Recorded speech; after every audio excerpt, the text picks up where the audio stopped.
yet, so we're just going to make sure that that's all going before we officially start the episode. So far, I don't see anything. It usually takes about, 15 seconds or so. Yeah. All right, let me check again.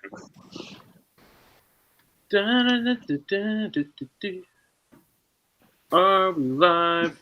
Yes, we are. Okay, we're officially live. So, 3, 2, 1. Welcome to BatYard's Finest, bringing you the finest of Batman and Superman in pop culture. From BatYard Productions, I am Josh.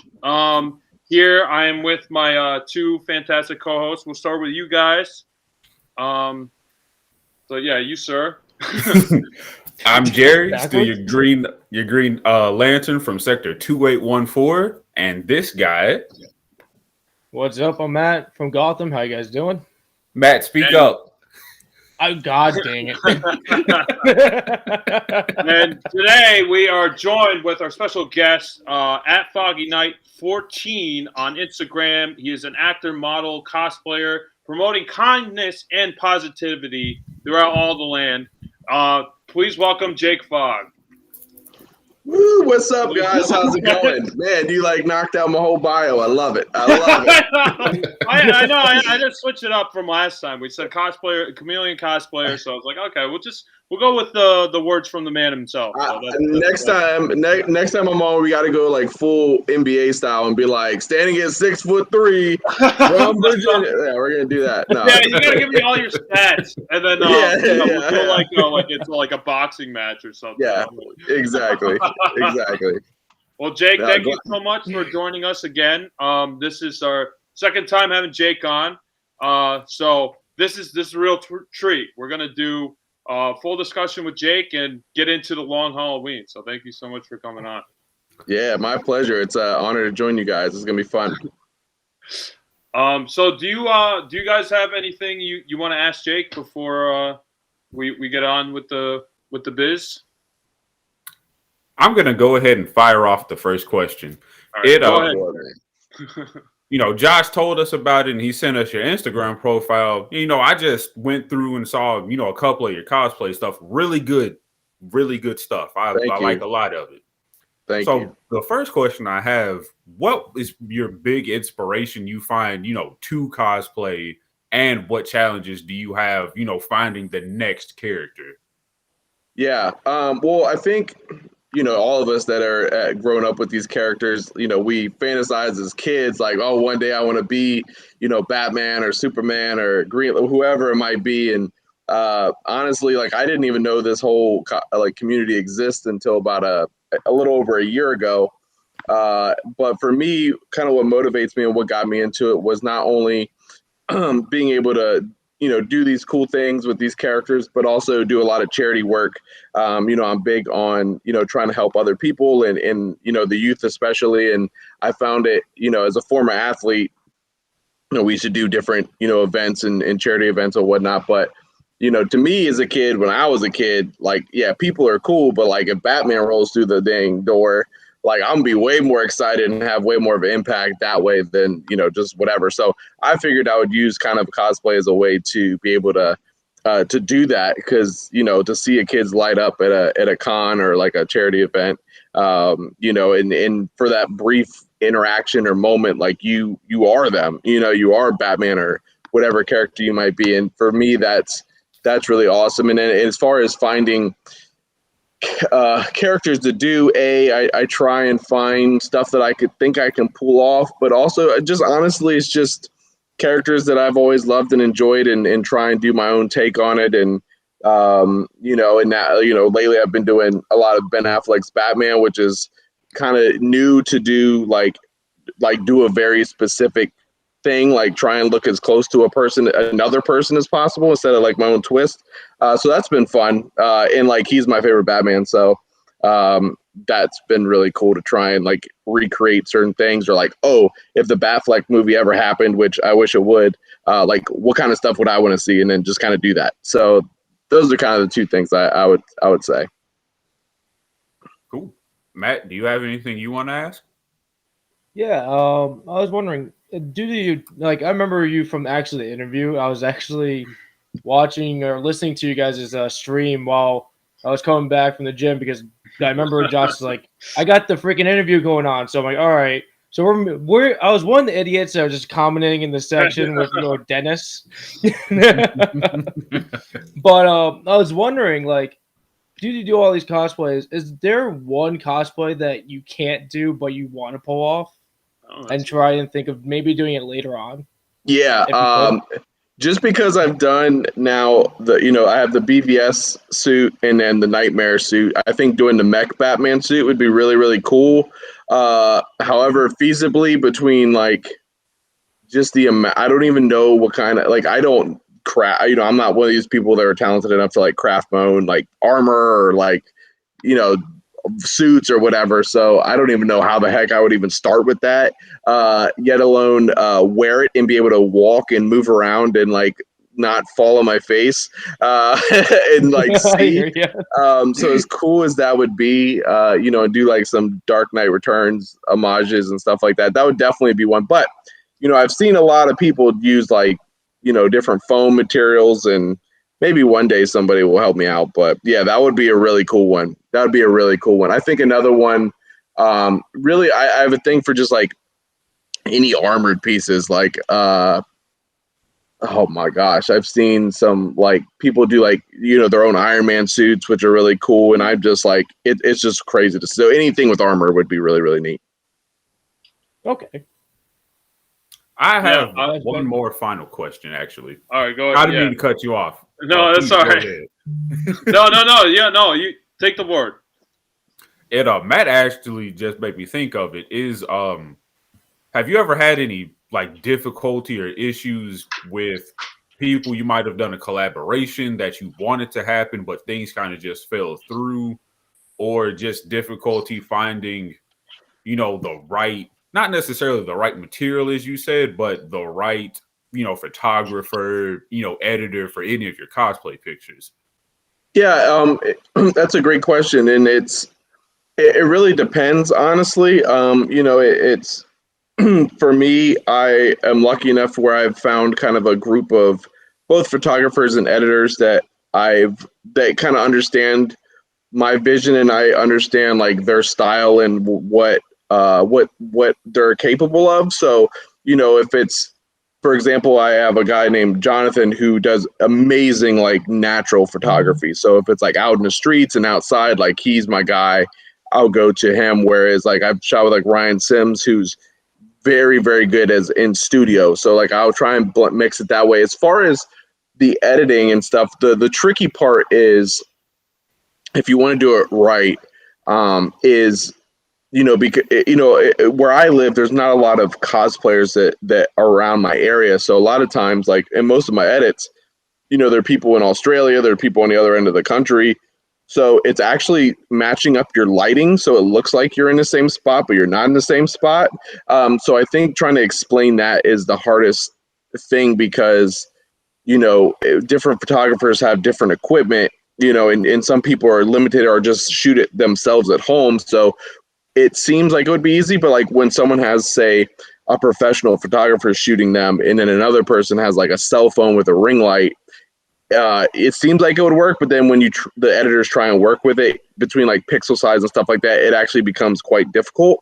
And I'm learning this as I go, because I'm like at the beginning, I was like, yeah, like sure, like let's go, and you can still do it. But I mean, if you want it to look really good, those are some of like the small things that you don't really think about that are a little tough when it comes to that. And then as far as in person, I guess it's just finding the right time and place. Again, especially for different characters, it's just scheduling and weather. Like I did a shoot. I had like these group of people that really wanted me to do Batman over the summer, and it was an outdoor shoot. And I was like, I can be honest, like I don't know how long I'm going to be able to do this shoot for, with the weather, because the suit's like an oven, like an absolute oven. And oh yeah, definitely.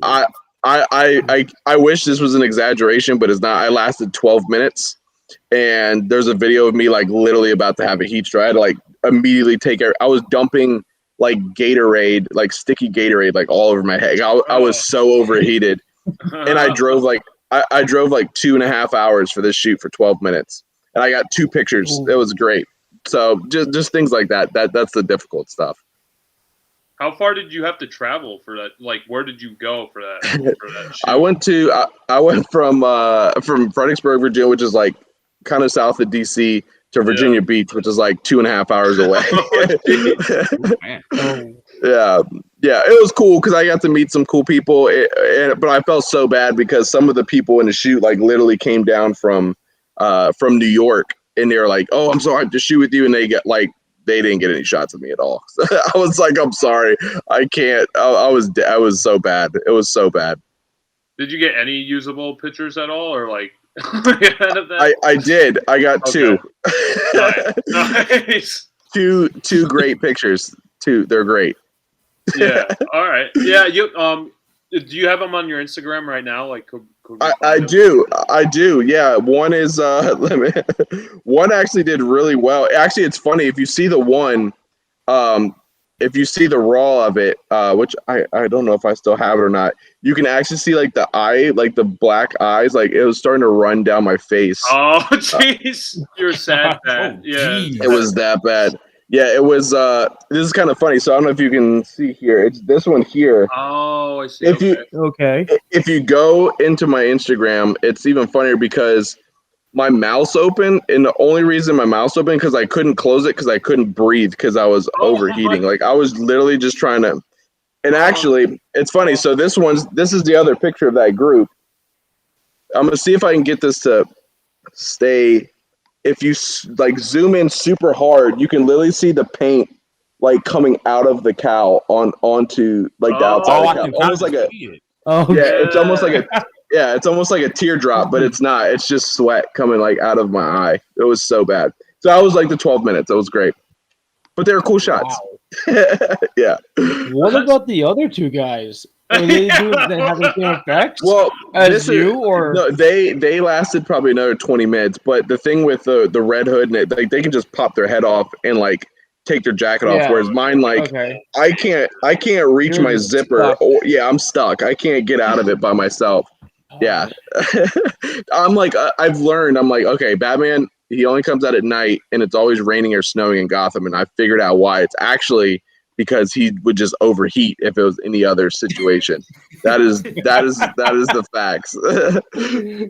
This is the worst day in Gotham. You see Batman just swinging his falls because he just passes out. Yeah, that's it. Fucking massive heat stroke. Yeah. What happened, Batman? I mean, I used to. I mean, I did 2 days of football. My whole life. I did summer practices and it was nothing. It's nothing compared to wearing that suit. I'm telling you, it's that hot. It's crazy. It's that bad. It's that bad. Yeah. Oh, is there extra padding in the suit itself, or is that all natural? Yeah. The first one, the comic one, did have more padding. My Batflex suit has like a little tiny bit here, but that's pretty much it. And because of that, I don't overheat it. Like that one's a lot cooler and more flexible. And I specifically asked the maker to be like, I don't want any like just the bare minimal so I can move. And it's made such a difference. Yeah, I could tell. That would probably be night and day. No pun intended. Yeah, like literally, and it would, like you'd think I'm like, oh, this suit's awesome. I was just like, oh, I can breathe, I can move. Yes, this is great. That was literally, I was like, this is so good. So I have a question from last time you came on. You're talking about that you were working on writing a fan film about Batman. Has there been any progress about that film itself? Yeah. No, definitely.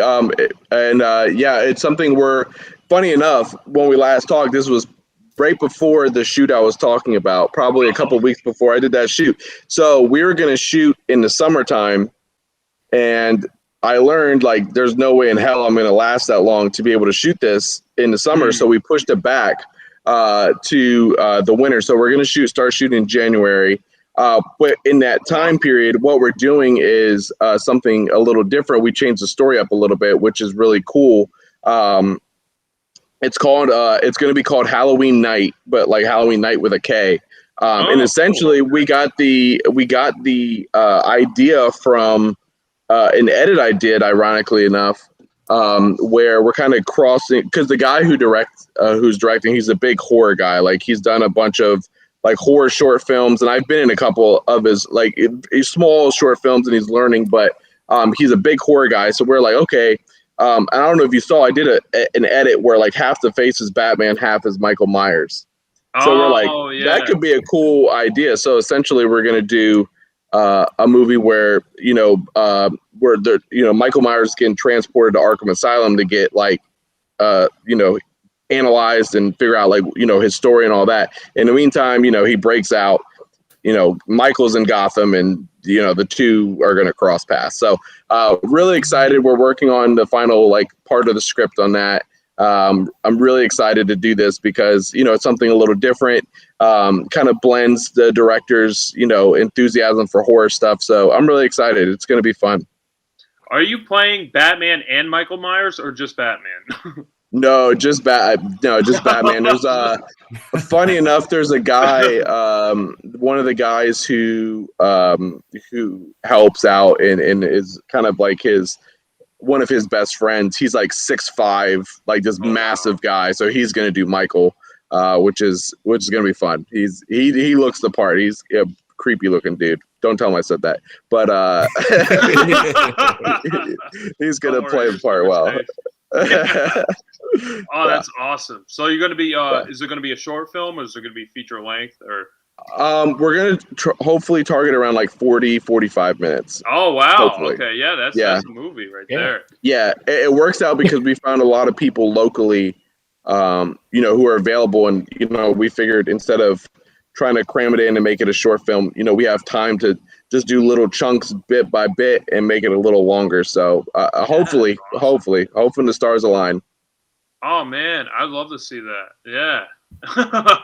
Yeah, it'll be on YouTube when it comes out. Cool. Okay. And then hopefully they're hoping to get it out. The hope is to get it into some like film festivals and things like that, but we'll see. I'm just excited to do it. Even if it sucks, it's going to be fun. Yeah, no, that sounds like a grand time. So yeah, definitely let us know. I mean, we're pretty familiar with no budget films, so yeah, we know the struggle. Yep. Oh yeah, big time. Yeah. If there's anything you want us to do, we'd be happy to do it. Dude, that'd be awesome. I don't know anything. Just let us know. Bring it on. We'll think outside the box. This guy right there, he's great at fucking PR. Let me tell you that. There you go. Yeah, he is. Yeah, he is. That guy. Yeah, that is very good at what they said. All right. Let's go. I like it. So I wanted to ask you, like, I know you're mentioning some of your shoots, previous shoots, like obviously some of them are outdoors.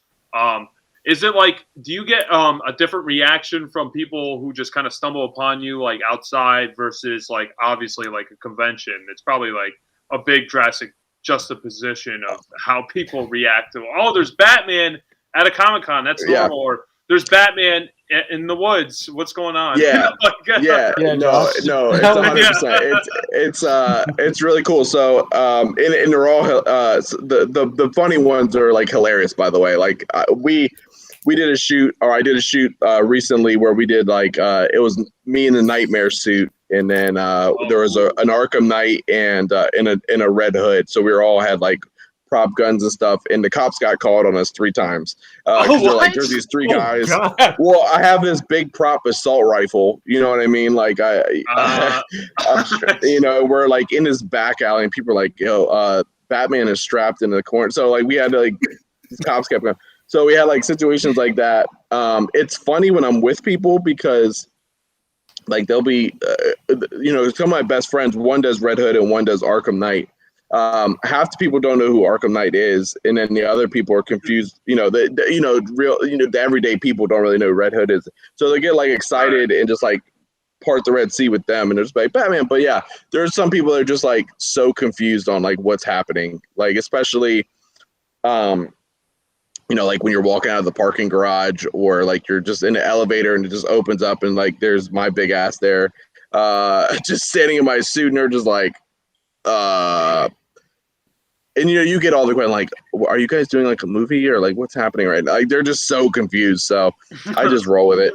I had one person, I had this one guy. This was really flattering. Though he was like, "Are you Ben Affleck?" And I'm like, "Yes." That's so cool.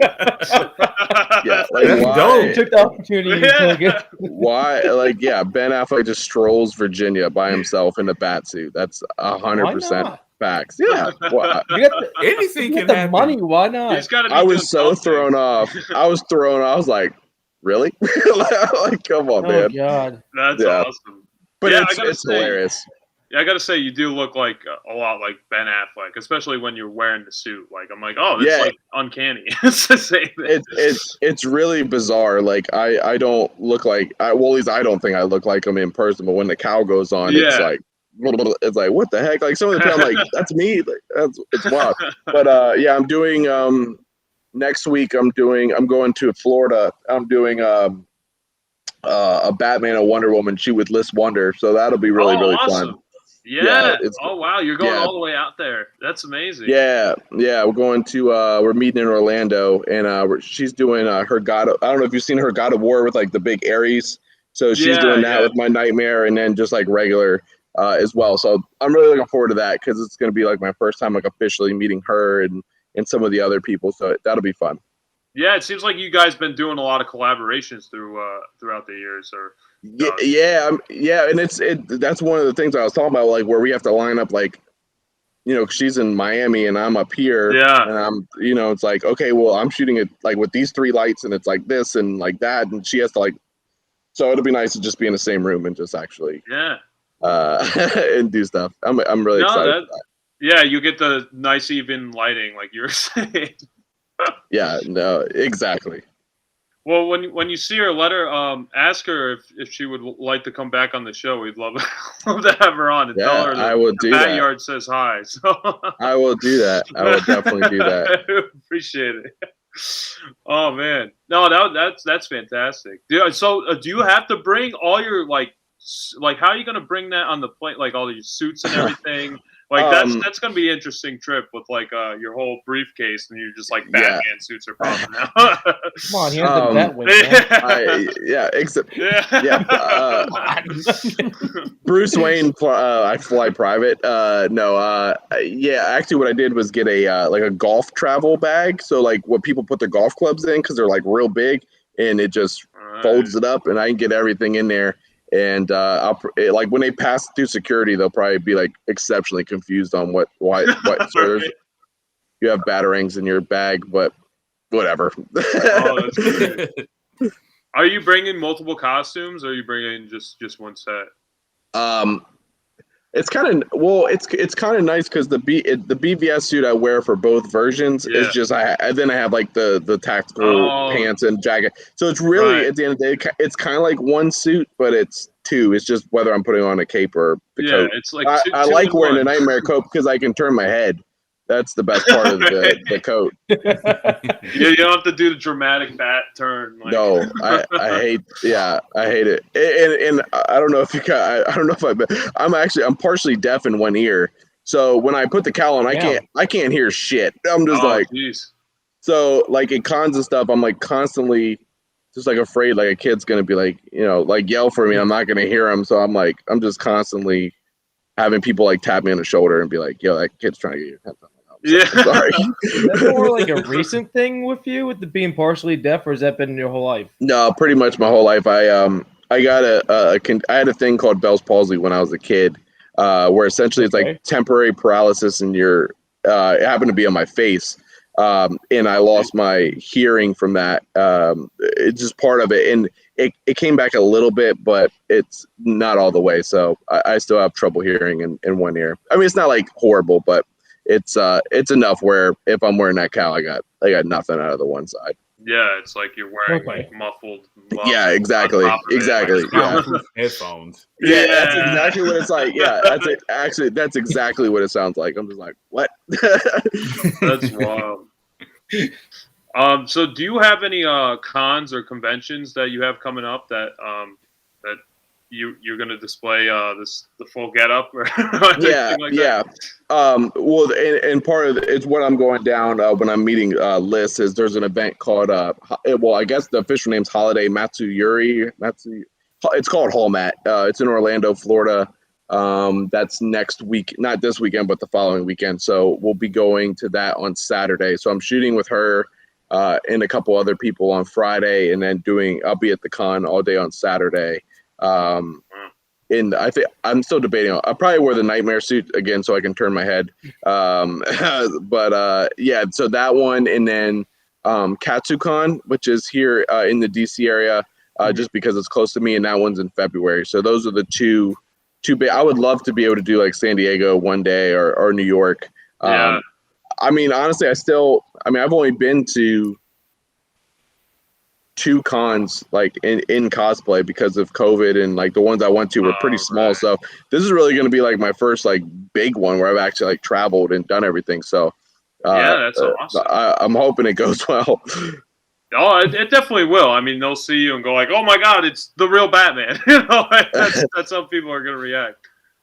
Actually, I do have a cool story. So I went to GalaxyCon in Raleigh, and I obviously did like a photo op and autograph with Kevin Conroy because like it's Kevin Conroy. You gotta. Yeah, and, you have to. Well, and anyone who cosplayed, like it's not just me, but like any cosplayer, you get stopped for pictures and stuff like that. So I was like kind of late getting to his line, and ended up being like one of the last ones. And he actually like came around the booth and was like asking me questions about the suit, and like he was just the nicest guy, and like he talked to me, and like as soon as I heard his voice, I swear I was seeing like an aura around him, and I was just like, oh my God.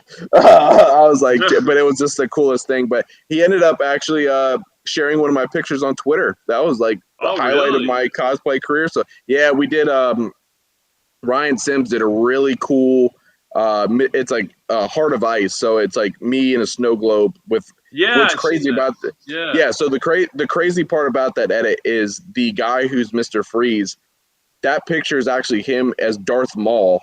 And literally, because of the lighting, Ryan turned him into Mr. Freeze. It's crazy. Like That's wild. Yeah. I wouldn't even know. I would have no idea. Yeah, but I freaked out when I saw that. Yes, but I got to meet Kevin Conroy, which is really cool. I don't know if Ben Affleck like does cons or anything like that, but I would love to meet him in his suit.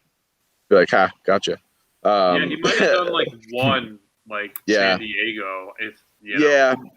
I guess like if he has a movie where he's for like contract obligations, he has to go. But unless they do some more Snyder stuff, well, I guess maybe Flash for the Flash movie, maybe you'll have to go. So maybe I'll get a chance, but we'll see. Yeah, can you explain that to the viewers at home who didn't really understand? With I know you were like one of the producers of the Snyder Cut. Like, can you elaborate? Damn it! You stole my question. Yes. Oh, sorry. Yes. Son of a bitch. Yes. Sorry. Yeah. So, all right, cool. So here we go. So, Zack Snyder's when he did a bunch of his announcements and stuff like that, you'll see like a lot of the source that he would come out with is from an app called Vero. Yes. So he's a big ambassador for Vero. Liz and I are both also ambassadors for Vero. So essentially he did a campaign where for like cosplayers or, people who were involved with some of the stuff he did, for like promotions and marketing, they would send like t-shirts and like give you credit for like associate producer. So I didn't like awesome. I didn't like do anything on the movie. Like I never got to do the set. Like I've gotten to do a Zoom call with Zach, which was really, really cool. That was nuts. Yeah, it was like a big group. Like I didn't even know he was going to be on there. I was just like, oh my God. Did you geek out? Big time. What's crazy is Did you geek out? Oh, I was like, oh my God. Did he see you? Yeah. It took me a second. I was like I thought they were like showing a video of him or something, and then like I had to like realize, it'd be literally like we were talking like we're having now, and he just popped in because it was hosted by Vero. Yeah. What do you do? Yeah. And I was like, is this like is he sending us a message? And I'm like, I think he's in the chat right now, and I'm like, he's talking to us, like he's talking to. Okay, this is. I mean, yeah. So it was cool. I mean, you know, a lot of people ask, they're like, "Yo, like, were you?" I'm like, no, I didn't do nothing like that. I was like, it's just, you know, for doing some promotional work to try and promote, you know, Zack Snyder Cut, but also kind of campaign for it to even come out before it even was like a greenlit. Like he did a bunch of cool stuff. And what's really cool is they worked with a foundation, the American Foundation for Suicide Prevention, which ironically enough, if you've seen the Snyder Cut, when Bruce picks Barry up in like that really fancy Mercedes-Benz, and you see him go up the ramp, there's a big billboard on the building that actually for that foundation. But obviously we know Zach's, you know, kid unfortunately had dealing with depression and you know, suicide. So a lot of all the proceeds for that went to that foundation, which was really cool. Well, yeah. That's nice. Yeah, that is super nice. And the movie was awesome. So that was the best part. Yeah, that's super cool that you had that experience. That's amazing. Like, yeah, not a lot of people who could say that. I tell you what, if there's anybody is trying to like maybe find some stuff, go download the Vero app. It is awesome. Like, I'm not just saying that because like I do stuff for them, but like all the pictures that you get are like HD when you post. You know, Zack Snyder's on there, Jim Lee's on there. It's not like every celebrity, but it's still kind of small. So what you do put out, especially if it's like within that genre, usually does get seen and liked it. And it's a really cool app. So I would check that out. Yeah. Yeah, no, I'll definitely look into that. Yeah, that's awesome. I mean, if you get all those perks, why not? You know, like that's amazing. True. Yeah. So do you have any upcoming cosplays or costumes that you would like, that you have in mind that you like to do? I know Matt kind of asked a similar question. It's funny. I do. However, nobody seems to give a crap about anything else I do unless it's Batman related. I did a poll. No, I do. I put like polls up. Like, do you want me to do this or this? And it's like 98% Batman, 2% anything else. I mean, they're kind of like fun ones. I might do like some Kingsman's, like, you know, some with Kingsman. Maybe some with like the Mummy. Yeah, like some Mummy stuff with like Rick O'Connell, which would be cool. I might do like an updated Shazam, like when that comes out, because like I would love to do some like Black Adam Shazam stuff. I need to do some Marvel. I'm kind of debating between like Cyclops or Gambit. That would be kind of fun. I don't know. I do have a Mr. Incredible because I wanted something Disney to mix it up. So I might do that.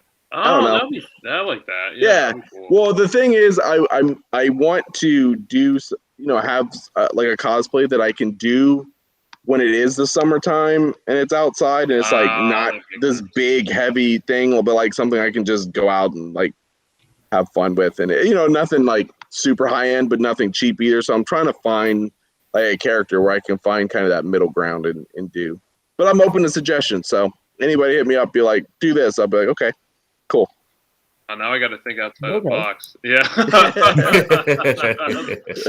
No, it's good to have different cosplays for different seasons, because I was kind of running into that problem. I did Hercules for Halloween, and we just went to awesome Saratoga Comic-Con doing some interviews. And I was like, oh, I'll just wear that. And then I'm like, it's going to be freezing. You know, why would I want to wear this like, short miniskirt? So I was like, I mean, you know what? I'm going to say that for summer. So I went as Peter Pinkman instead. Actually, something I would love to do, and it actually answers it just popped in my head to answer like something, my dream cosplay of something I would do. I would love to do like my own Mandalorian, not like the Mandalorian, but like an original Mandalorian. Yeah, I'm talking like my own color scheme, my own paint job. Like that would be sick. I would want to do that. Oh, I'm here for that. Yeah, so I'm with you. If anybody knows how to do stuff like that, help. SOS. There's a bunch of Mandalorian like groups and such that Yes, make there like is. custom armor. I know they do that like the 501st with stormtrooper armor. So there's probably some like similar faction like that. Yeah, it's also like $1 bajillion for like a Mandalorian suit. So I'm like, oh, for like, I was like, actual armor. Yeah. I saw one at a con. I was like, dude, that's awesome. What's it made of? He's like, Beskar. I'm like, oh, it's real. Okay, okay. I'm like, you literally look like you would like knock somebody out with that thing. It's cool. Yeah, no, that would be really not cool. Passing through a metal detector with no, no, Oh, not at all. That would be cool.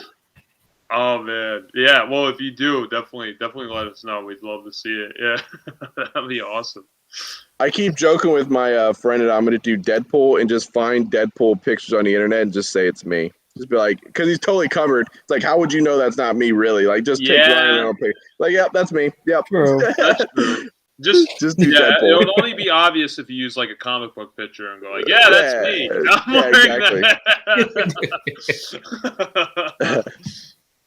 So do you guys have any other questions before we get into the main event? No. I got this. Oh, I just Matt, got one, and it's just super because I'm a dumb nerd. Last with your interview, I saw that you have like a shit ton of collections, like collectibles and stuff. Yeah. Which one is your freaking favorite, and what's going to be your next purchase?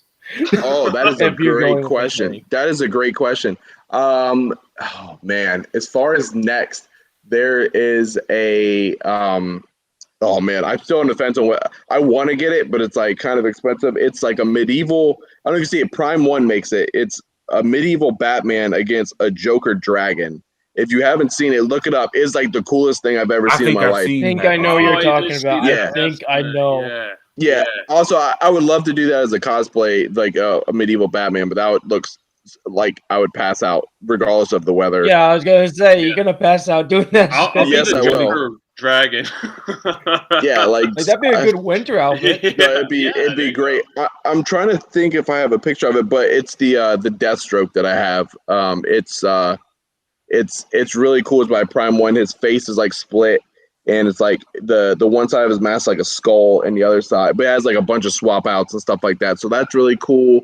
And then I have. They're not like, oh my god, like when you see them, but I have some of my my dad's original Star Wars figures from like when they first came out. So just for like sentimental values because they're him. Those are really cool.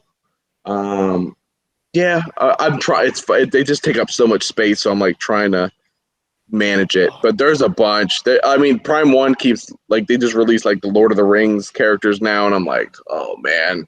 Like I want to do Aragon and Legolas and that would be Jerry. awesome. What was that one statue that Jimmy was trying to get us to buy? It was like $13,000. Oh, Was it snap. the Eye of Sauron? Rings. No. No. It was Solomon. Was it Solomon and sitting in the throne? Yeah. I think that was it. It's like a big life size. It's crazy. Fucking yeah, it's like 4 or 5 foot. Yeah, it's crazy. Yeah. And oh my god. Yeah. We were discussing this run like on PlayStation, like we're like, oh, we should all chip in and buy this $13,000 freaking statue. Yeah. We all looked at him like all like just said like, how's that gonna work? We're shipping to each other. We just keep shipping it. You used to have it for like a week. I'll have it for a week or something. The worst part is the boxes. Like even the Prime Ones, you would think there's like a full recliner like in the box. It's crazy. I'm just like, where am I gonna put this box? You know, but it's like, oh, they're collectible boxes, so if you want to resell them, you have to keep it. So they're crazy. Yeah, that's true. So do you have like a storage unit for your boxes? Like, how do you do that? Luckily, there's like a big storage, like in my basement, there's like part of it that's unfinished, and I just stashed them all in there. Nice. They're just all in there. But I would be wise to get a storage unit if you like don't have that access, because I'm telling you, they're like absolutely massive. Like my old apartment, they're like stacked up to the ceiling because there were only like 4 of them. And they still like took up the whole closet. I was like, oh my god, they're so bad. I wanted to ask you, how are things on the farm? Are you still working on the farm over there? Yeah. I'm still in Smallville. Nice. Yeah, no, it's cool. There's a couple new. There's a baby donkey and a baby cow. So that's new. They just opened up. I don't own this, but like next to the farm, there's a brewery and a winery. They just started doing like some more like brewery stuff. So that's pretty cool. Oh, cool. Yeah, you can. Yeah, you don't even need a DD. Just walk over there. And Yeah, right. hopefully you make it back. Milk a cow with one hand and then drink it. Oh God. Then you cross contaminate, and then you can't have either one. That's that's like Luke Skywalker and like in Last Jedi, where it's just like the blue milk scene. I'm like, I like it too. That might be a little the weird pit monsters or whatever. Yeah, exactly. They look like sneakers. That's what it looked like. Yeah, it looked like a giant like Gonzo from like the Muppets back in the day. Yeah, exactly. This thing was weird. That was weird. With Frank Oz, he worked on Star Wars and the Muppets. So there you go. Yeah, I know. I know you're a big Star Wars fan, and I wanted to ask you, before we move on, who is your favorite Star Wars character, and who is your least favorite Star Wars character? Jar Jar Binks, for at least. I was like, that's your favorite? That's great. No. Even the first. Holy hell. Yeah, no. My favorite. Wow. It's kind of specific. Anakin Skywalker, but like the Clone Wars version, like that version. Yes, I like. That was a badass version. Okay. I know exactly what you mean. Yeah, because there is a very distinct version between like that version and like the movie version, and like I don't mind the prequels, like it's cool, but like you get to see him, like he's like the dude in Clone Wars, where like he's almost right like there with you. Yeah, like he's like in like DC terms, like he's like Superman. Like when he shows up, you're just like, all right, we're done. Like he's just so much levels above everybody else, and they actually show that and portray that.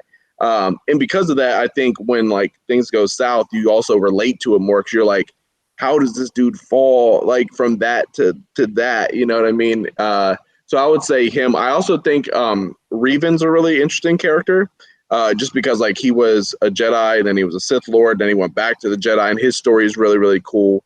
I'm actually in the middle of reading an Audible book about him, which is kind of cool. And then Star Wars has some cool books as well, where you can kind of do a deep dive. Obviously, Luke, like when he showed up in that episode of Mandalorian, I lost my marbles like everybody else. Oh yeah, that was. Yeah, it was pretty dope. Yeah, it was great. I've genuinely, I don't know if I've ever had like feelings like that. Like, and I don't even know why. I was like, just seeing him, like I was just like absolutely shook. Like it was crazy. But yeah, I'll go with Anakin. Anakin today is my answer. But there's a lot. Do you think Luke could beat Mandalorian Ahsoka? Oh, they were together? Like if they were fighting each other, who do you think would win? Luke or Ahsoka Tano when she's in The Mandalorian? Oh, snap. Well, Dave Filoni did say that is like she is his superior because technically she's actually gotten training and been it for a long time. I don't know, but Luke is like, God, they really OP'd his ass for. So I don't know. That's a good question. I'm gonna go with Luke just on the standpoint of like Ahsoka and oh my gosh, what was that woman she fought with the spear? Like she kind of gave her a run for her money, whereas Luke just came in and just like whooped everyone's ass. So I'm gonna go with Luke, but it would be close. I don't know. That could be a toss-up. I just wanted to ask that. I'm a huge Ahsoka fan.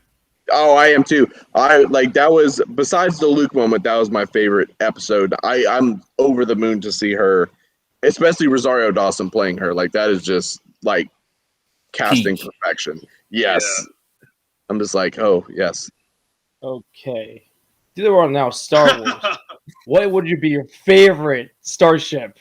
Oh man! If you can collect it, would you? I don't know. Boba's starship's pretty damn cool. The Slave Yeah, One. Slave yes. One. Yeah, They got I'm a- renamed to just Boba Fett's ship. Yeah, Yeah. did they change the name? They Because changed it to literally right now as Boba Fett's starship Yeah. until they get a legit name, because Lego has dropped like a new Lego set, and it just says that instead of saying Slave One. So now it's in the works of getting a name. well, Boba Fett ship. Yeah. It's still the same. There you go. I mean, people are gonna It's still still- call it yeah. that, no matter Yeah. what. Yeah. Oh yeah, if you're still like us, our generation, we're gonna still call it the Slave One. So you said the Slave. Okay, it's funny because I actually have.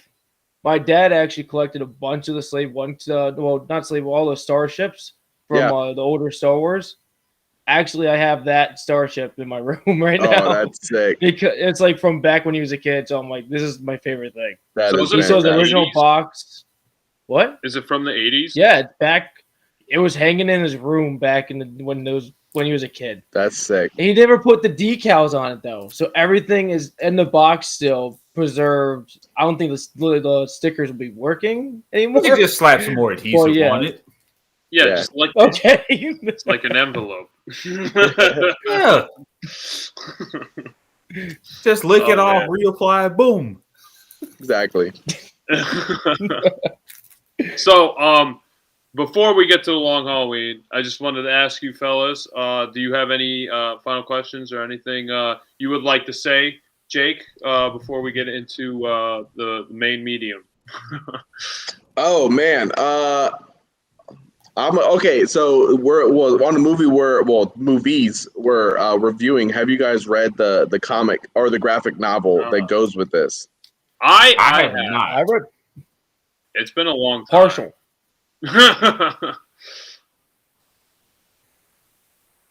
Don't point down this way. Go ahead. No, you don't. Don't. Which way? Don't you do this?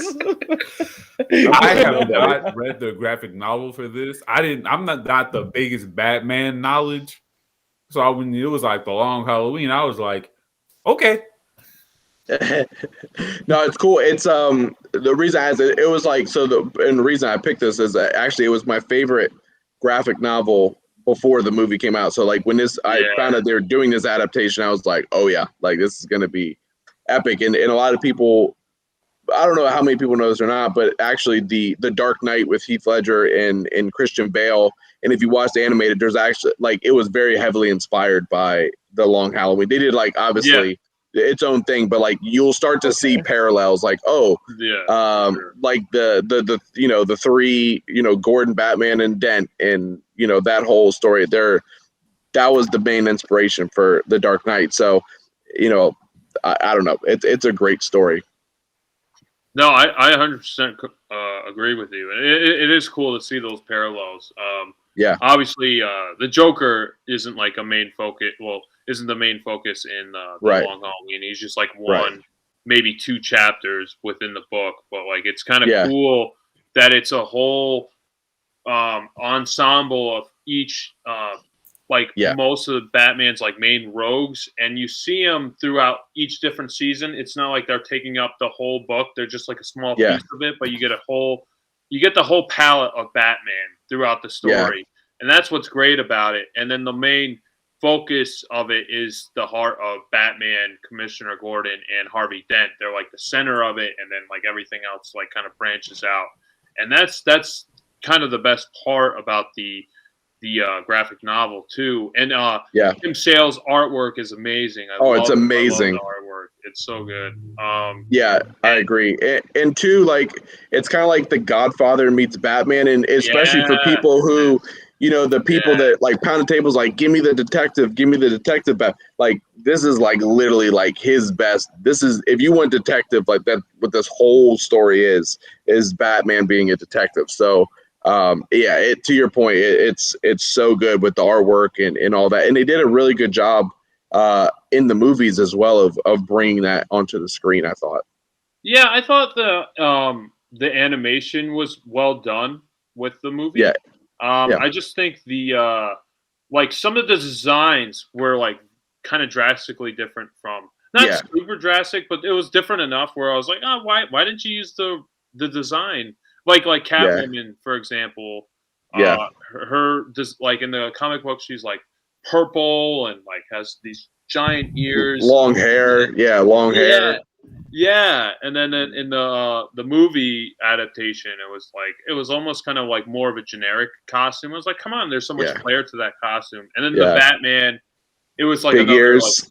like, there's those giant ears. It's like more blue. There wasn't really any of that within the movie, which isn't really detriment to the movie. I just kind of wish they, pulled more of the artwork and the visual style from the from the comic book itself. Yeah, me too. So Matt, do you want to do the synopsis of these two movies, Matt? No, you go ahead. I'm fine. I'm fine. Not this time. All right. Well, don't you point down this way. We'll just do. Well, we basically kind of did a basic rundown, but the Long Halloween is a 2-part animated film that came out, I think this past year, 2021. Well, still this year. It actually stars Jason Ackles from fame of the Supernatural. So that's pretty cool. And I know he was like a big Batman fan, and he always wanted to play Batman. And I think he did an exceptional job of the voice. I thought he was really good. Troy Baker, who plays the Joker, and so on and so forth. But it's a pretty faithful adaptation, I would say. Yeah, no, 100%. And it's crazy for people who really like the animated stuff for Jensen. I don't know if it's Jason Jensen. It's Batman. He's so famously known for voicing Red Hood in Under the Red Hood. For the longest time, and it was cool to see him like change his voice a little bit for Batman.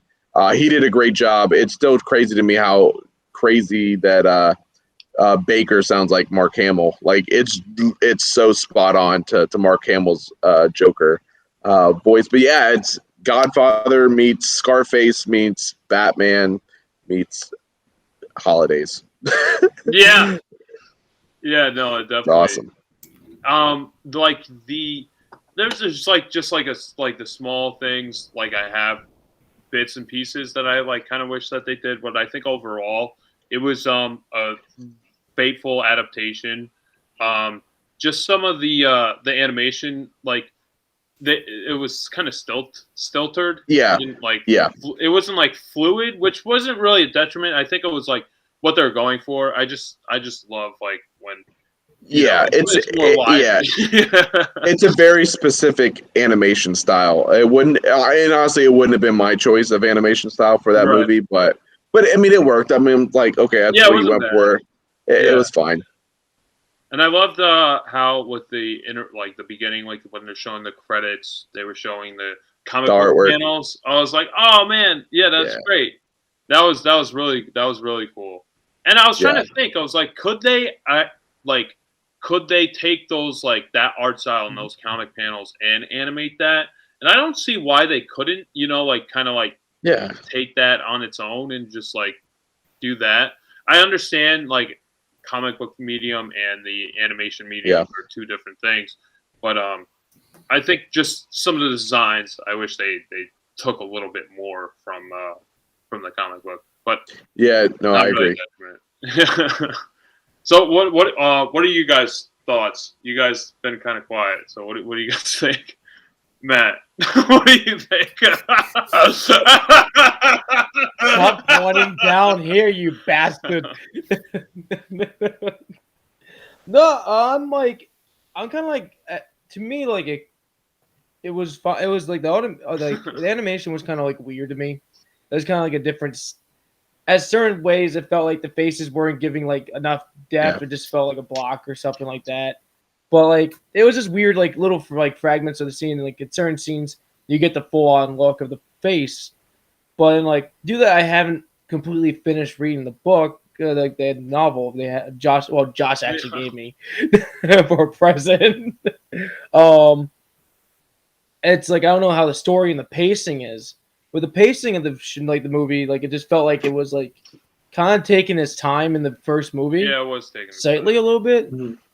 And then once it hit the Joker, it like about to me it did for me it once it hit like around the Joker timing, it picked up again because the chaos of the Joker just rushed in and said, "All right, we're picking up now." And then it kind of followed with the second movies, like bringing in that kind of pacing a little bit more into it, and kept running. It just it's weird. I just need I need to finish the novel to see how to see a good difference. I 100% recommend the novel. Like, it's so good. It's like it's probably one of my favorite Batman stories, if not the my most. No, I remember getting your gift. You had to gift it twice. Well, meaning like you gave it to me and Ryan.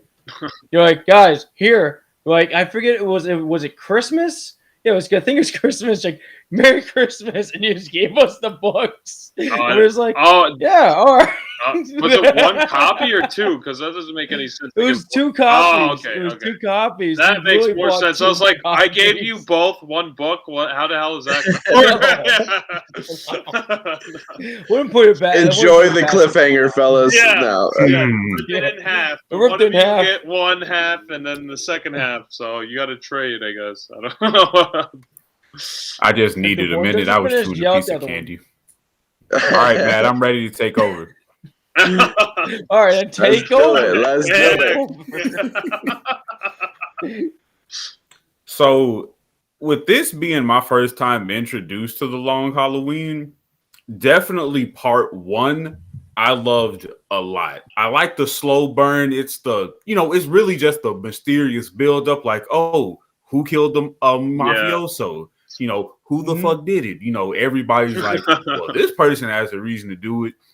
Well, that's also true, but B, X, and C over there also have a reason to do it. And it also, for me, I agree with Crispy. I like the animation style, but sometimes it's like they wanted to add in another couple of frames for the motion, but it was just like, yeah, thank you. And I like how they did Harvey Dent a lot because they showed his slow descent into Two-Face very perfectly. I'm not a Two-Face fan, but I like Harvey Dent and Two-Face. Maybe it's like my third favorite Batman villain. First is Scarecrow. I love Scarecrow. His voice was cool, by the way, Scarecrow in this one. Yeah, his voice is very cool. That was what I was about to get into next. And it's everything, but even within part two, like when the Joker has come in and all the chaos is just drastically sped everything up. It's like, okay, we just went from like a 4 and bumped it up to a 9. I was like, okay, I was enjoying the slow ride. I was like, okay, I'm feeling it. It's not bad. I didn't understand why Poison Ivy was drugging and having Batman sign away all his assets. I thought, I just think that's weird to me. I didn't like it. Yeah, they didn't. Yeah, it was weird. They didn't explain why. Like, how the hell did that happen? Yeah. Was it that part in the novel? Yeah, I think it works better in the novel because it's like a slower build up. Obviously they have time constraints in the. Yeah, they just basically started the movie like, bam, that happened, and you're just like, oh, okay. And with Selina, like, she kind of discovers it with Bruce Wayne that he's acting weird, and then like she combats Batman like later on, like trying to figure out, okay, something's up, and well, actually, she doesn't combat Batman, but she confronts Bruce Wayne at his own at the mansion in the comic book, and like in the right before that, prior to that, she like meets him in they're dating, and she meets him in a parking lot, and he's like, "Oh, Bruce, you missed this or whatever," and then he just kind of continues on. So it's nice to see that like she's like picking up those breadcrumbs and like discovers it, and then we kind of discover it as an audience at the same time. She's being a detective at the same time inside the story. Got it. Yeah. All right. Yeah. Definitely another favorite thing. Oh, go ahead, Josh. No, go ahead. No, that's all I had to say. I was just going to continue on saying another thing that I love how they kept just twisting your whole wrist, ankle, everything was how nobody knew who the Holiday Killer was until right at the end. Yeah. Yeah, I did enjoy that. I had a couple of ideas myself. I was like, okay, Yeah. it's definitely Insert. Insert gets here and nope, they're just another piece in the puzzle. Yeah, that's the thing. It's like they almost purposely like, oh, we're gonna like make you guess, and then we're gonna make it so obvious that it's this person to completely spit it into somebody. And you're just like, wait, what? Like, Yes. it's crazy. My insert that like what Jerry's saying, mine ended up dying. So I'm like, I was expecting it would have been him throughout the movie because the way they portrayed the character. The son of the Roman. He just Well, he had the perfect modem. Yeah. I was assuming it was gonna be him, but he got lit up. Yeah. Well, in the comic book, it's a little different. I don't want to spoil it since you guys didn't read it or finish it. I definitely plan on reading it. Like this made me want to read it. I gotta pick it back up again. Yeah. The ending twist I wasn't really a fan of because it was like, I mean, not just because it was different from the comic book. I was just kind of like, oh, that was just kind of like sprung out of nowhere. The I don't know if you guys want to go into spoilers. I agree. Once you got to that point, you're like, okay, this is kind of cheesy. Yeah.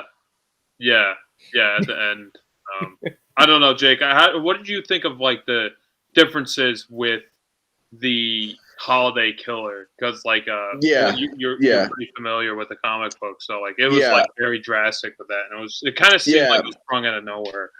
It was.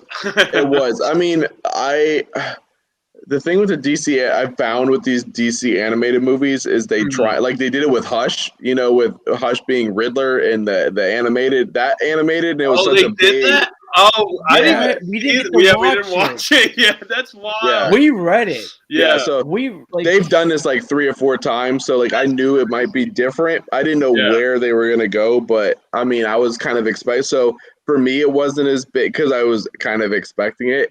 To your point, I thought Two-Face. It's my favorite Two-Face that are and Harvey Dent that I've seen. Period. Like, and I love the voice. The voice acting of it is perfect. Yeah. Like he does such a good job. It's the guy from Transformers, and he was in that new superhero Utopia that was on Netflix that kind of bombed. What's his name? Josh. Yeah.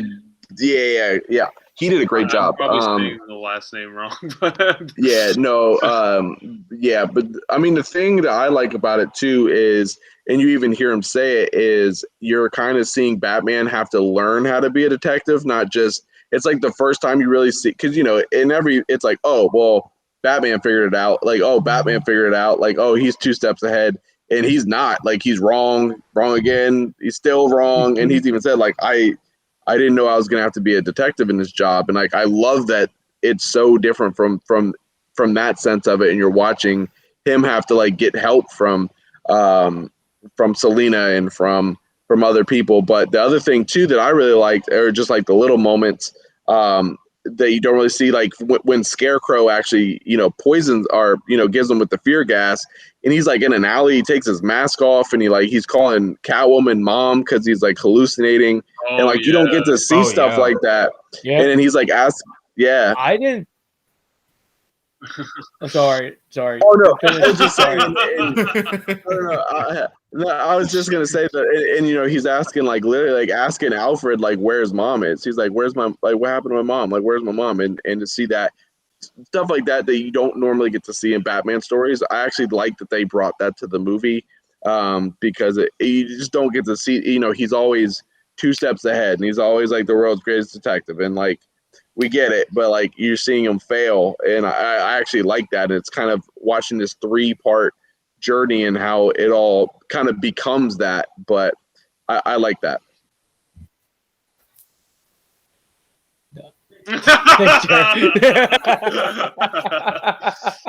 He's mastering his pointing again, Jerry. It's tough. It's like mirrored, so. It's so bold with the pointing. But no, I actually like agree with you with that 100%. I like the way they did the turnaround, how he is learning. I like the collab with Selena. And I was actually shocked that they did the mask thing. Yeah, I wasn't expecting that to be a thing. Like, he's running around. Like, now he's just exposed. He's just screwed. Who's around to take a photo? Someone has to be there with a phone, like a camera or something. Like, Bruce Wayne? Yeah. What the fuck? I'm like, come on. Like, so, geez. Like, this is getting some weird. There's some weird shit going on. Yeah. And I was enjoying it.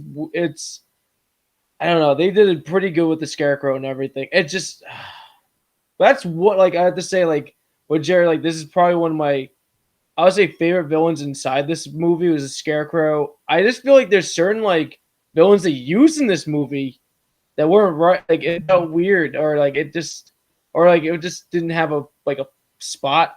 Like, they used the Penguin for like 5 seconds. Yeah. Was he in the comic? I don't even think he was. He is very briefly, like one scene, but that's like one little snippet he is, but they did need to use him. Yeah. I think actually, if I'm not mistaken, I think in the novel it's just him in because he's like sharing. I don't know if he's sharing a cell, but he's in a cell when they see Calendar Man, and he's just like in one of the cell. But I think that was the extent of it in the novel. Yeah, it's been so many years since I've read it. I have to. It definitely made me want to reread the comic book. I was like, oh my god, it's been so long, and just like to reconnect the story beats and the comparisons. But yeah, what were you gonna say, man? I was gonna say another thing is, like, they had the Mad Hatter. With me, I kind of had a problem with the Mad Hatter a little bit. Like, I thought he was cool. Like, I thought he was cool to be in it. Yeah, it's fun to be there, but I just felt like they chose like the wrong voice actor to have him. Just like a deep ass voice for him. Yeah. When I'm expecting like a high pitched loony voice. Mm-hmm. Yeah. Out of him for some reason. It's just like that's how it goes. Like with Joker, he gets that kind of a mid to high pitch range, and him, he's just like, I feel like he just should be like always posting, just insane. Yeah, John DiMaggio played Mad Hatter. Mm-hmm. I don't need to hear Marcus Phoenix talking as the Mad Hatter. He did a great Joker in the not the Long Halloween, in Red Hood. He did a great Joker in that. So I think he definitely works in the right roles, I guess. Yeah. But no, I get that too. I feel like the Mad Hatter should either be like extremely over the top British accent or like just like nasally kind of like annoying as hell. Yeah. Like the guy whoever did the voice of him in the animated series, like back in the day, like that's what I envisioned him sounding like. Yeah, me too. Okay. Yeah, he was great. I think he was in Planet of the Apes. I could be mistaken. Like the original OG Planet of the Apes. Probably. Okay. And it I agree completely with what Jake and Crispy said. A big thing that just kept me so enthralled with the movie is seeing the absolute weakness of everyone. Like with Bruce Wayne, when he's Batman, you see him fail to figure it out. You see him fail to save a life. You see him fail to do what he said he was going to do. With Harvey Dent, you see him struggle with justice through the legal system and vigilantism, as he transitioned into Two-Face when they were, when they got the matchstick and they were like, okay. Yeah. And even with Commissioner Gordon, like he's, they've got his wife, his daughter, and his son, and I'm thinking in the back of my mind, they're going to do something to kill one of them the whole time because they always have them in frame. Mm-hmm. And I'm glad they didn't because I'm like, okay, I don't want to see a kid die. That's just But it was like, just the thought was just so close. I was like, it'll just push me right over the edge. I'm not gonna cry, but I'm just gonna be like, well, shit. Now I'm what happens? Yeah, it does do a good job of holding you there. Like, is this the moment someone's like you like the whole movie was waiting for the mic to drop, basically, which is definitely cool. Like, I agree with that 100%. Yeah, and even with the deaths of the other mafiosos, you can see the setup coming. but it's the execution where it's like it'll be mid-action sequence and it'll just be bang, and you'll see gun drop with the baby nip and just mysterious figure gotta run. Yep. This And then boom, everybody just instantly forget, oh, we're in the middle of a fight. Let's figure out who this person is who's stealing all the fame, glory, chaos, and just absolutely putting all of us to shame.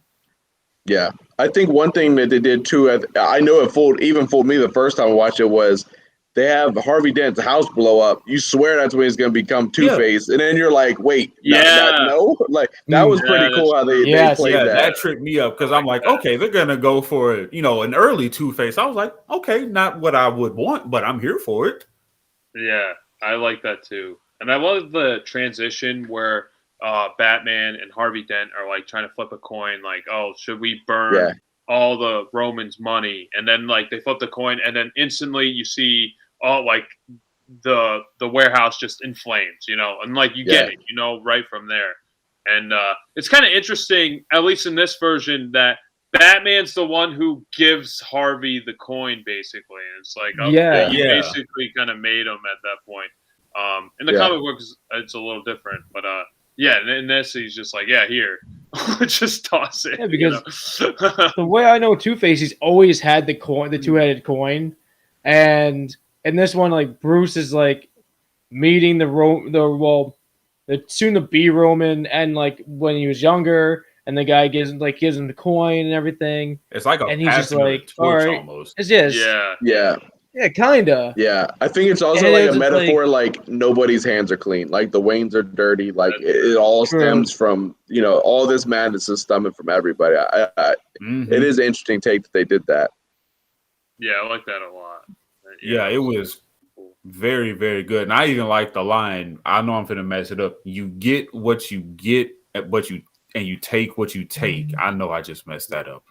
But it was like, it sounded good. Yeah, it sounded legit to me. But that was essentially the Roman saying, sometimes you just have to, if you want to do something, you have to get up and take it. Nothing's gonna get handed to you ever. Yeah. Unless you're Bruce Wayne. No, I'm joking. Yeah, unless you're Bruce Wayne. Stop pointing down here. I'm doing it to trip him up.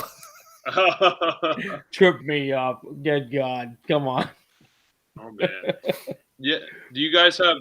Wait, go ahead, Matt. I was going to say, the thing with, like, Solomon Grundy and Two-Face, you both, I'm trying to do this fucking correct. Whatever. You both, Jake and Josh here, have read the comic books and everything.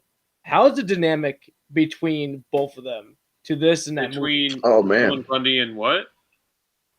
Two-Face. Oh, like, do they interact in the comic book? Really? Yeah, how much is that I know they... Because in this one, it feels like they interact a lot. And I don't think they interact and he at gains all. trust and everything. I don't think they interact at all, at least in the comic book. I remember there's a very somber moment. I wish they had it in the movie where Bruce Wayne, he's still like chasing one of Falcone's goons like through the sewers, and he ends up, Solomon Grundy comes out, and then he's like, "I don't have any quarrel with you," and then like he basically, shoos him off in a way by punching him. And and then later on, it's Thanksgiving. Later on, he's like celebrating Thanksgiving, and then Solomon Grundy's living down in the sewers. He gives the plate of Thanksgiving meal, and he like gives it to Solomon Grundy, and it's like such a nice little moment that like Batman still cares for this like lonesome creature who lives in the depths of the Gotham underbelly. Yeah. And, like, he knows like he's basically just kind of like an innocent creature who like doesn't really, he's not going out to hurt people. Yeah. He's just a monster. Yeah, exactly. And I love that. I love that little somber moment, and I wish they had that in the movie, in the film, because he just shows up a lot in this movie, and I'm like, Yeah. I don't remember. In this, I thought Well, they, they show I thought they did the. they show him Thanksgiving thing. bring They the show plate, him but they bringing don't the plate. show him give it to. They don't interact Yeah. when it happens. Like he just Yeah. leaves it. True. But yeah, Yeah. again, it's just another, to me, like a moment you don't see with a lot of Batman stories. Like you don't get to see him be like, not like vulnerable, but like he doesn't like do super kind things out of nothing for monsters very often. So Yeah, that's what I part of what loved makes the about story that. unique. Yeah. Mm-hmm. Yeah, I fully agree with that, because that's I love those like little subtle like kind of moments throughout the comic book, and that's what makes it so It great. shows his humanity.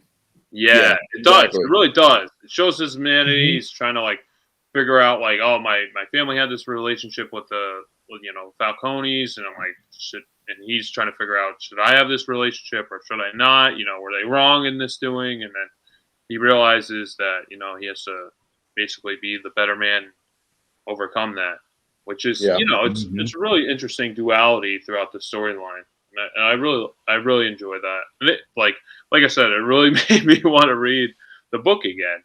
And then there's another moment that I wish they had in this, where the Joker is like literally like stealing presents from the tree. He's like basically being the Grinch, and he's like talking, like even saying lines from the book. And like I love that like moment where he's just having so much manic fun with the holiday. Like he's like basically becoming like a caricature of himself, like playing the Grinch, and like I love that like little moment. But no, I mean the movie was good. Don't get me wrong, but there's just, the book is just so great that like It is. it's going to be so hard to hit that caliber in general. Yeah. And if you read the book too, you'll see a lot more parallels with like the Dark Knight, where you'll be like, oh, I see where they came up with that scene, or like, oh, I see where they came up with that. Like they did their own version of it, but even just like I don't know if you remember in the movie. Well, it was in the Long Halloween, the movie, but even like when they're transporting Harvey Dent in that armored truck, and then Joker shows up in the thing like that, and then in the animated film, you see it's actually they're transporting somebody else, but Batman's in the undercover cop outfit, not Gordon. Yeah. That whole scene's the same general idea, which is cool. And like the rooftop scenes where it's like, we made a promise and all that. It's cool when you read it to see like the parallels. Yeah, no doubt. It is really cool to see the inspiration what Christopher Nolan got from this comic book. And I feel like a lot of, filmmakers don't really take too much inspiration from a comic book. So I know Marvel does, but like I kind of noticed that in the newer DC films, I don't really see that much parallels with the with comic books in the films themselves. I mean, I'm sure there are, but like they're very maybe super subtle. Yeah, there's some subtle ones with like BVS, with like the Dark Knight Returns, and like obviously like the Death of Superman. They blended a bunch into one,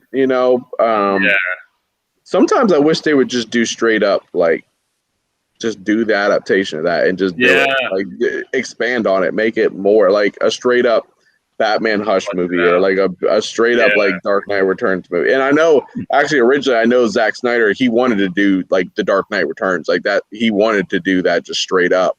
But then when he signed on to do Superman, he's like, okay, like I obviously have to, I want to do Dark Knight Returns, but I'm contractually obligated to do Superman, so let me just kind of blend it, and that's what Batman vs Superman came up. Yeah, I think that would have worked better with Zack Snyder style, just because like he did the adaptation of Watchmen, and that worked so well. And I think if he just like did the same kind of feel with the Dark Knight Returns, like it's his own kind of thing, that would have worked. Like he even I don't know if you remember in the Snyder cut at the very end, when like after they've won, you see Batman on the Dark Knight Returns Batmobile, which is not anywhere in any of the films, but all of a sudden bam, and like even if you zoom in on the Batmobile, it has like the mutants tied up, like you can even like frame it, and it's literally a shot from so if you go back and just freeze that shot, and it's literally like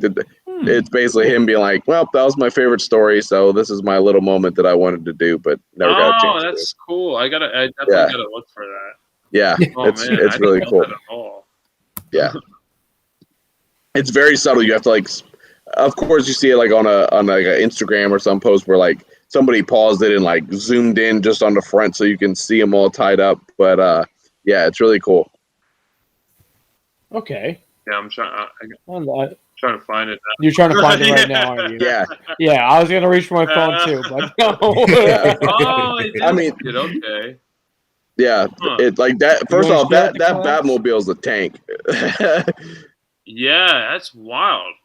Oh man, when is this in the movie? Like, I don't it's even remember. I mean, it's like one of the last shots of the movie when it's like they've already won, and it's you see Barry running, and you see Aquaman about to go see his dad, or just kind of cutting to Superman's about to like go down the alley and do like the shirt open thing. It's like the Batman. It's like the Batman portion of that. I see. Okay. Okay. Yeah. Yeah, it's such a cool shot, though. I'm looking at the picture. I'm like, I don't remember Yeah, this at all. there it is. Wild. Yeah, there's the Batmobile there. I'm trying to find the still shot of the mutants because Yeah, they're all like tied up together. Yeah, I would screen share, but yeah, I can't it's right literally now. like the smallest thing ever, but that's them Yeah, up at the top. tiny. Yeah. Yeah, What the? that would have been cool. Oh man, yeah. Now that you tell me that he wanted to do just straight up adaptation of Dark Knight Returns, it just makes sense. I know. It's like, oh, that's why Ben's suit looks like that, and why he's older, and yeah, it was cool. That was part of the Zoom meeting I was on. Is he was kind of going through and talking about that. 'Cause someone asked him like what his favorite book was, and he was just kind of going through like that was his dream was to do, because he loves Frank Miller stuff. So that's why he did Watchmen, and then Dark Knight Returns was the next one. And I was like, we're all like, do it. Like, I wish he could just do it.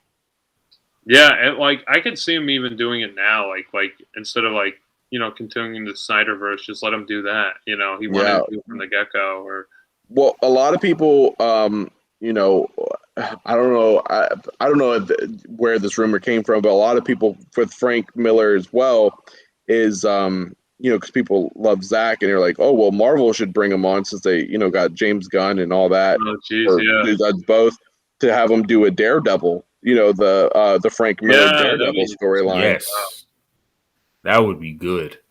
Yes. Do you think that's going to happen? I would be very interested if they did. Well, they did just announce that Charlie Cox is back as Daredevil for the MCU, but I don't know if it's going to be. Yes, I don't know if Zack will do it, but that'd be cool. I don't know if it'd be dark. Yeah, I don't know if he fits the Marvel mold. MCU. No. Well, he would definitely break the mold, like James. It would have to be its own thing. It would be rated R as hell. Yeah. Morpheus is Morpheus is going to be rated R. Usual. But that's Sony. That's Sony. That's not MCU. That's outside of the box. Yeah, but they still have to what's it called? Go with some guideline of the Marvel universe. Yes, the Sony Disney acquisition was kerfuddled. Yeah. But like it's still stating like it's still Marvel is a Marvel universe thing now, because like it's not just gonna be like this. Remember how like it was like in the beginning for Venom? It's just Sony. Yeah. For a bit, and like now it's actually now tying in with stuff. So and they're slowly trying to rope everything back in. It's just weird. It's called Doctor Strange. He's doing this. I mean, I'll judge it. I hate the joke, but I give you 2 thumbs up for it. Yeah. Yeah, I'll have to judge how dark it is until the movie comes out, because Venom is not dark at all. It's it's not. No. Ouch. Do you guys have any final thoughts or ratings on The Long Halloween? Before we get into that, I just had one quick question. Okay. Jake, do you think Zack Snyder would come in? I think this is the right time because Michael Keaton looks like old Batman. Do you think he would give us Batman Beyond with Terry McGinnis? That'd be nice. That would be nice. I don't know if that would be with Zach. I don't know how much Zach would do it, but I do know that, like me preferably, I would love to see Batman Beyond with Michael Keaton. I think that'd be badass as hell. I wanted to see in the Flashpoint. I was like, when they originally were going to talk, I was like, I want to see Jeffrey Dean Morgan rock the actual Flashpoint costume, and I wanted to see Keaton do Batman Beyond. Like that was literally, and they did their own thing, but no, I think. Well, he does these like Easter eggs, like again on the Vero app. He keeps posting like these pictures of like Final Crisis, like the book Final. I don't know if you've seen is the cover is Superman holding Batman, who's like incinerated basically, and he's dead. And he's been dropping like all these pictures of Final Crisis. So people are like, "Oh, are you doing Final Crisis? Like, is that the next thing?" So I don't know. I guess if I'm just going off his Vero, I'm gonna say he's gonna do Final Crisis if he does anything else. But we'll see. Okay. Yeah, that'd be wild. Okay. I mean, with him being in the Flash, it does set up like he has the potential to be, Bruce Wayne for like a mentor figure for like a Batman Beyond kind of scenario. So hopefully they'll do that before Final Crisis. Yeah. That would be very, very cool. That would be very, very cool. The suit would be sick too. I love that suit. Oh, the Beyond suit, that's my favorite. Yeah, it's sick. I would love to do it at some point, like some version of it. Oh, there we go. I gave you your next idea. Yeah. There you go. That's how it starts right there. Yeah, right. Oh man. So guys, final thoughts. Reviews of Batman: The Long Halloween. Me, okay. I'm trying to point the fucking. No, you're not fucking pointing to me. I know I'm failing. I'll just go first. So I think it's a very exceptional adaptation. I think it hits all the plot points. I just I think the comic book's such a high caliber. It's never going to hit that mark. I would say it's definitely passable. And the animation, I do like the animation, but I almost wish they did an animation like in a different story, or at least took the same character designs and just, kept the same animation. Because some of the designs, like I was saying prior, are like different. And I'm like, oh, you should have just kind of kept it the same. Because like the Long Halloween Batman is so iconic, and the Long Halloween Catwoman costume, it's just like so like ingrained in my head, like with the purples, blues, and the vibrant colors. I'm like, just do that. But nevertheless, I would probably give this movie, I would give it like a 6.5 out of 10. It's definitely above average. It hits all the plot points and the beats. There's just very subtle differences that I think kind of weakens the story a little bit, but like it doesn't like completely thrash it or like destroy the story. So I'll give it a 6.5. There you go. So Jake, we'll go with your rating. We'll go with your rating. Yeah. No, I kind of piggyback off of you. I think I had such high expectations. Well, not expectations. I knew it wouldn't live up to the book because I love the book, but I thought they did a really good job of making it their own. They I'm glad they broke it up into two parts, because if they would have tried to smush that into one movie, it would have been a mess. Overall, if you look at it, the whole encompassing of two movies, I thought it was really good. Not great, but really good. I would give it probably a 7 out of 10. Could have been better in some ways. The animation style, which was a little different, just because I thought that they could have put more emotions in the facial expressions if they would have chose a different animation style, or they needed to do the animation from the comic book, to your point, like one of those two. But I thought they did a good job, and honestly, especially if you didn't read the book, like I can't imagine anybody figuring out who the killer was like until at least 75% through the movie, at least. So yeah, I give it a solid 7. It's good. I guess I'll go next, Matt, since I've been messing with you the whole time. No, I'm taking it this time. Go right ahead. So I agree with both of them. Okay.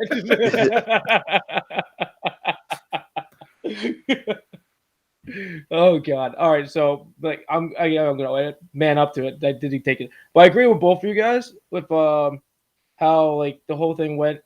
True that I didn't read the comic book, so I have no add to saying that. Saying what they're saying, but like with the animation stuff though, but I did enjoy some of the character designs, like for the villains wise. I did like the music a little bit. Oh, yeah. The music for some parts were dope, and they chose like some like the music scores are pretty much chosen pretty well, and I just kind of wish they did like some. The main voice acting was fine. I just wish some of the voice acting for the villains were kind of switched up. Joker was fine, and etc. I already said my bit and earlier. You just don't like the Mad Hatter. With my rating, yeah, the Mad Hatter. The Mad Hatter, and there's the Penguin. Penguin talks, and he has the squeegee voice, and I'm just like, this doesn't make sense to me. But Penguin squeak, right? Whatever. I'm nitpicking. Sure. But with going right to rating, I would say, yeah, I'm kind of partial with like Josh's rating with a 6.5. Okay. I guess it's time for the critical analyst to break it down. Go ahead. Put everything into depth. It's a very inside joke, Jake. Matt calls me the critical analyst because I go super in depth and hit every single note. Do it. Yes. If you haven't touched it, he's gonna touch it. Go for it. Like Matt, I agree with everything that everyone here has said. The animation style definitely hindered, some of what could have been a very good adaptation of a graphic novel. I haven't read it, but this personally did make me want to go read it because I could tell from some of the, like the actions, even the like just random, like, oh, here's a eventful day. Like I could tell that there was something more that had happened just prior or after to this because it just cut too easily, I guess I could say. And still, even within saying that, I did enjoy this film quite a bit. I've said it. I don't think I could say it any better. I love the weakness that you see of the trio from Batman to Gordon, even to Dent. And I don't think I've seen something like that in a long time with Batman, where you just see not just one, but several characters just continuously try to pick up a piece that they just don't know where it is. And even with the Holiday Killer brought out all of Gotham's big names from Joker to Penguin, Poison Ivy, Scarecrow, Mad Hatter to just come to the playing field and be like, hey, this is our city. This is what we do. Who are you to come in here and intimidate this crime family that we could have a deal with? Who are you to assassinate these people that we could use as hostages and leverage to gain a stronger foothold and break up their turf? And even from the voice acting, I hate Mad Hatter having a deep voice. That's honestly very creepy. And a deep British voice just does not sound right to me for Mad Hatter because I was expecting something from Batman the Animated Series, but that's just a personal preference. But it even with some of the fight sequence that happened with Batman and Joker, Batman and Two-Face, even from like the riddles that Calendar Man was giving them, it made me want so much more that it just couldn't deliver and hit on. And for my rating, I think I'm going to stick with Jake. I'm going to give it a solid 7. I would recommend it to someone who's never read The Long Halloween as an inspiration to read it. to see, the differences and compare and contrast to not only the film but other Batman filmography. Love it. Yeah. Well, Speaking of that, I actually meant to ask you this. Did you know who the voice of Holiday Man was? He's in the DCEU. He's the voice of Polka Dot Man, or he does Polka Dot Man in the Suicide Squad. Same guy. I did. Yeah, that's him. Yeah, he's in everything DC. Yeah, he's in the Dark Knight. He's like that crazy. He's the Dark Knight. He's in the Suicide Squad. He's an Ant-Man. He's an Ant-Man. Exactly. What's his dang name? David Dasmalshin or David Dashelman. Yeah, but yeah, that's who that is. He's in there too. Yeah, I can't pronounce that last name. The heck of a name. The heck of a name. Yeah, no, he does a great job. He's like a really good character actor. Yeah. I wanted to say with I know I was kind of bringing down the character designs, at least with Batman and Catwoman. I think the character designs of the Roman and his son and like all his cronies and his daughter, they look just like the comic book. I think they look fantastic. I think it's just like the people who are in costume, they just look a little, they just don't look like they're. I agree. From straight out of the comic book. So I think other than that, they all work. So. Agreed. I guess that's episode. Unless you guys have any final things you want to add. Oh, I think you're on mute, buddy. We lost Josh. My headphone died. I gotta get Josh back. We can't. Oh, let me see if I can call him back in. Cool. Maybe that's the problem.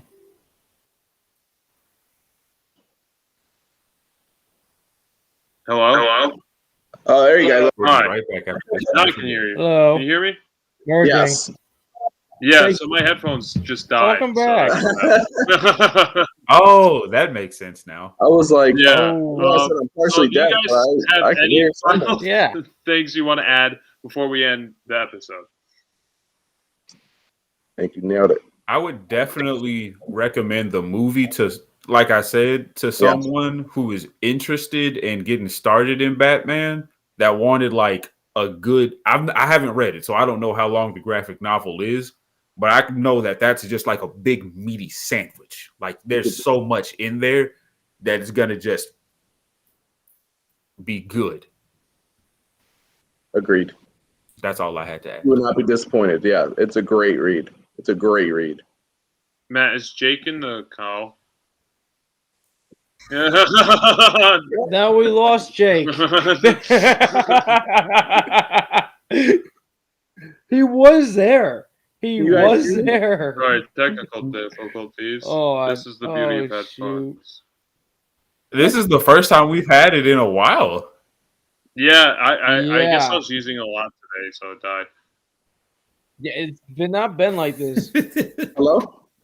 This is a sign that we've been talking too long. I was like, Welcome I can back. see everybody. No, I don't know what happened there.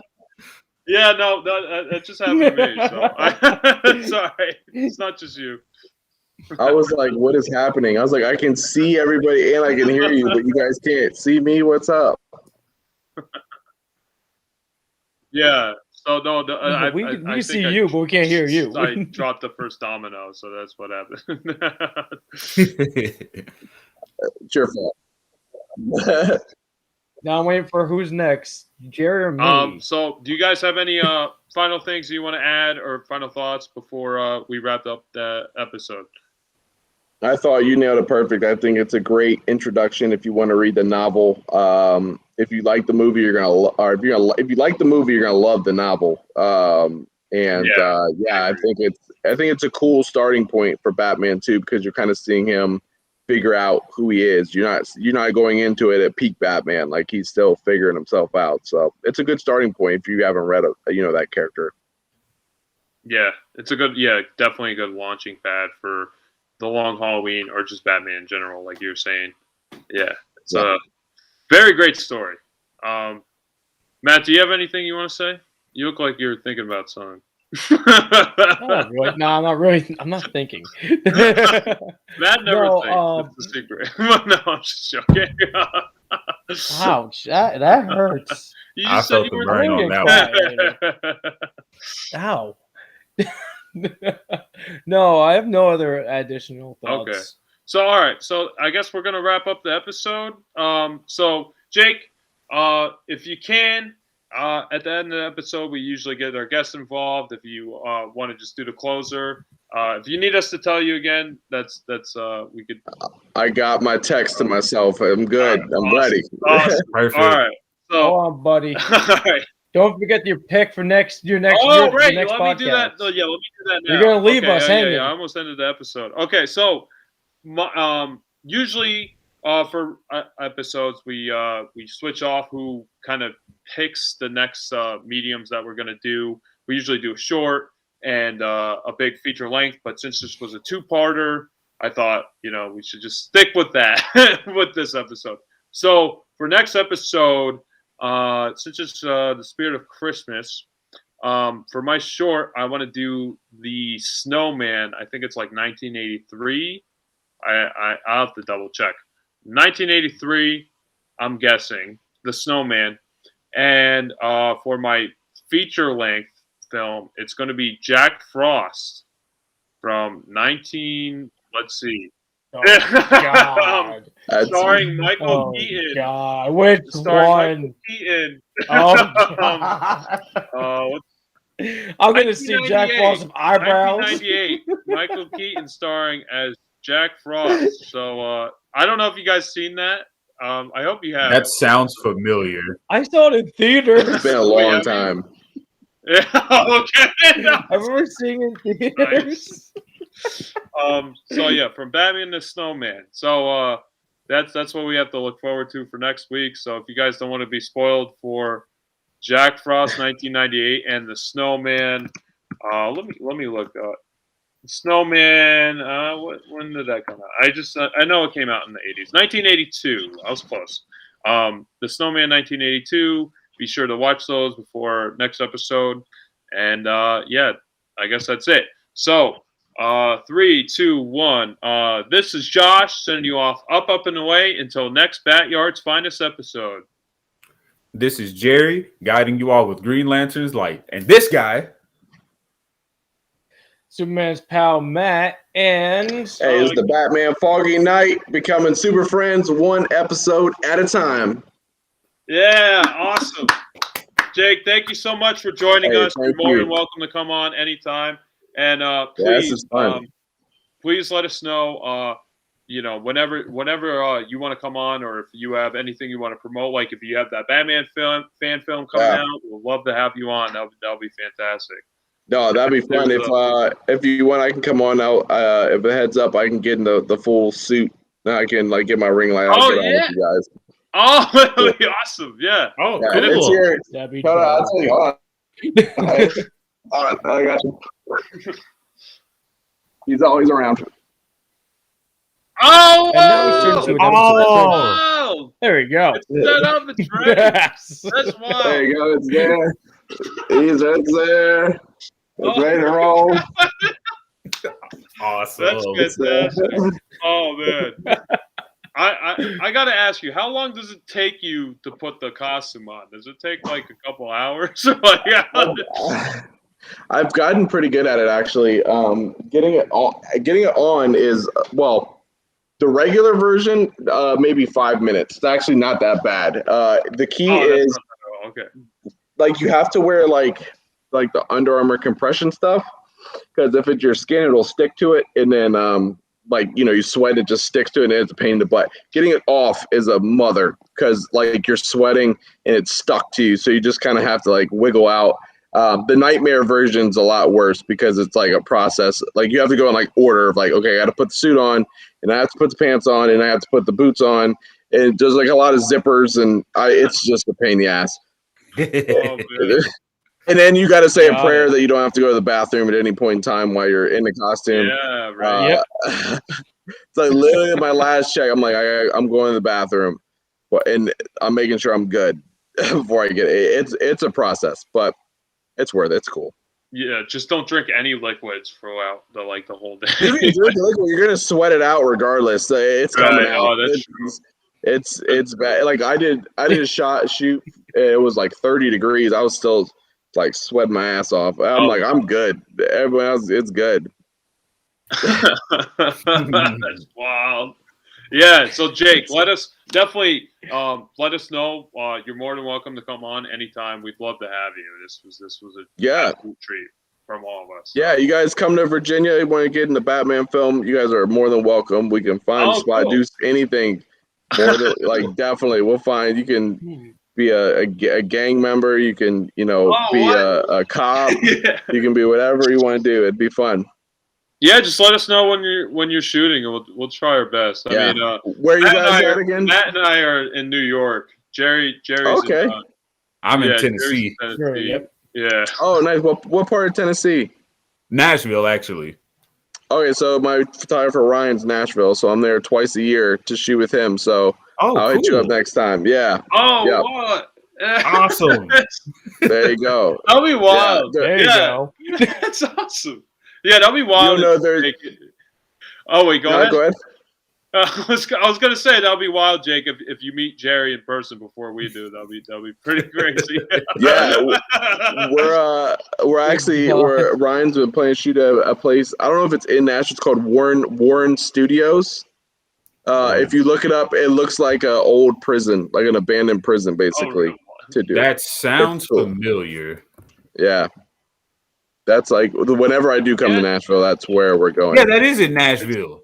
Yeah, it says Nashville. Okay, it is Nashville. I knew it was a Nashville area, but I didn't know if it was like in Nashville. Yeah, we're gonna do something there. Yeah, I don't know exactly what it is, if it's an abandoned prison or if it's just like an event spot or what, but it's cool looking. Yeah, I'm looking at the pictures now. It looks like an abandoned warehouse. It's Jerry. Yeah, I think it's an abandoned warehouse because I actually work in that area, which is crazy. There you go. There you go. If you see a dude with pointy ears, it's probably me. So there you go. Oh man, yeah. Oh, like hell yeah. Yeah. Pull your mail. If you're down there, definitely you gotta hit up Jerry. I'm sure he will help you. Yeah, absolutely. Jerry, no, I'm not taking him to Vanderbilt, please. Please don't take him to Vanderbilt. I don't know what that is. That's like, so it's an inside joke between us because we have Vanderbilt the mansions, and our friend Billy likes to take walks and go visit there. And Jerry didn't know about Vanderbilt mansions being in our local area. For us, it's a hospital. Like, that's a bad place. It's a hospital. Oh, I see. Okay. Yeah. I guess so he got really concerned. He's like, I'm friends with creepos. What the hell? We're gonna. Good night, everyone. Good night. Yes, thank you very much. I appreciate you guys. Have a good one, guys.